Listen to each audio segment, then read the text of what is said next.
नमस्कार दोस्तों, स्वागत है आपका सीपी स्मार्ट क्लासेस में। दोस्तों, एडेड माध्यमिक स्कूलों के बारे में ये न्यूज़ निकल के आ रही है कि एडेड माध्यमिक स्कूलों में सबसे बाद में आया शिक्षक जो है वो सरप्लस माना जाएगा।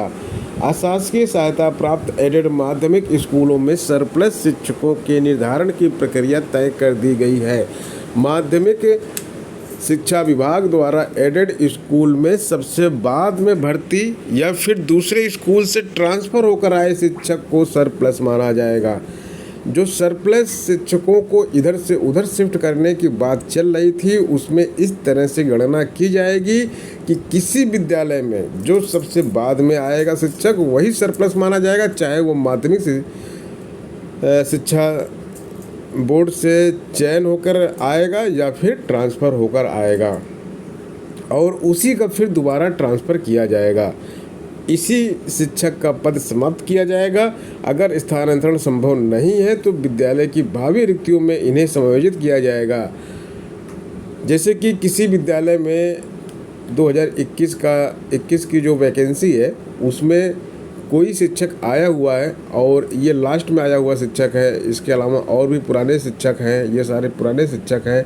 तो जो लास्ट में आया है और एक पद सरप्लस है तो इसी को सरप्लस माना जाएगा। इसी को दोबारा कहीं ट्रांसफ़र किया जाएगा या कहीं और इसको भेजा जाएगा। लेकिन अगर ट्रांसफ़र संभव नहीं है तो इसको इसी विद्यालय में रखा जाएगा और 2022 की जो वैकेंसी आ रही है या फिर 2023 में जो आएगी उसके लिए रिजर्व करके रख लिया जाएगा कि यह वैकेंसी नहीं भेजेंगे, हम इसी को यहाँ पे एडजस्ट कर लेंगे। तो ये बात हुई है सरप्लस शिक्षकों के बारे में। दोस्तों, अगली सूचना राज्य कर विभाग में लिपिक संवर्ग में भर्ती की है। तो शासन इसकी तैयारी कर रहा है। 30 जून 2023 तक इस संवर्ग के रिक्त होने वाले सभी पदों का ब्यौरा तलब किया गया है। इस संबंध में डिप्टी कमिश्नर स्थापना यानी कि एस्टेब्लिशमेंट ने सभी जोन के अपर आयुक्तों को एक सप्ताह में रिक्त पदों की सूचना मुख्यालय को उपलब्ध कराने के निर्देश दिए हैं। चालकों के पदों का भी ब्यौरा मांगा गया है और यहाँ पे जैसे जीएसटी लागू हो गई उसके बाद विभाग में जो है काफ़ी काम बढ़ गया है।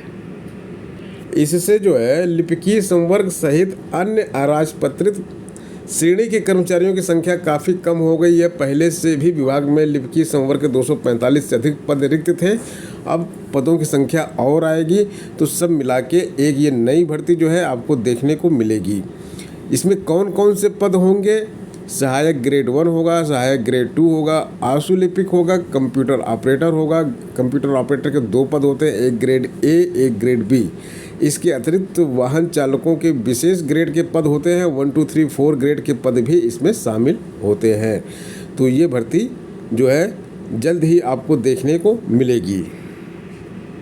वन दरोगा के 701 पदों के लिए 17 अक्टूबर से आवेदन शुरू हो रहा है और इसमें जैसा कि मैंने आपको कल के वीडियो में बताया था, इसमें आपको पीईटी की परीक्षा पास करनी अनिवार्य है और उसके साथ साथ जब आप पीईटी पास किए रहेंगे तो बाकी जो है इसकी केवल मुख्य परीक्षा होगी जिसके माध्यम से आपका चयन होगा।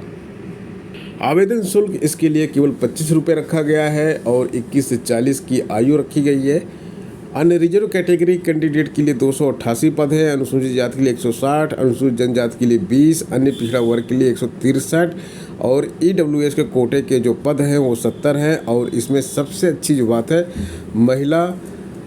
महिला रिजर्वेशन जो है, महिलाओं के लिए जो पद रिजर्व किए गए हैं उनकी संख्या 140 है। भूतपूर्व सैनिकों के लिए 35 पद और खिलाड़ियों के लिए 14 पद अनारक्षित हैं।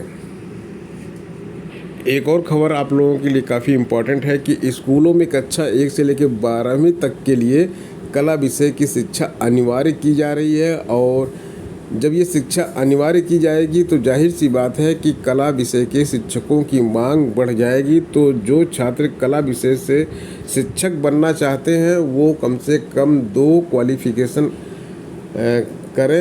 एक तो होता है कि आपको ग्रेजुएशन होना चाहिए किसी भी विषय से, और दूसरी क्वालिफ़िकेशन है इंटरमीडिएट में प्रावधिक कला आपके पास होनी चाहिए। तो जिन्होंने प्रावधिक कला इंटरमीडिएट में किया है वो तो ठीक है।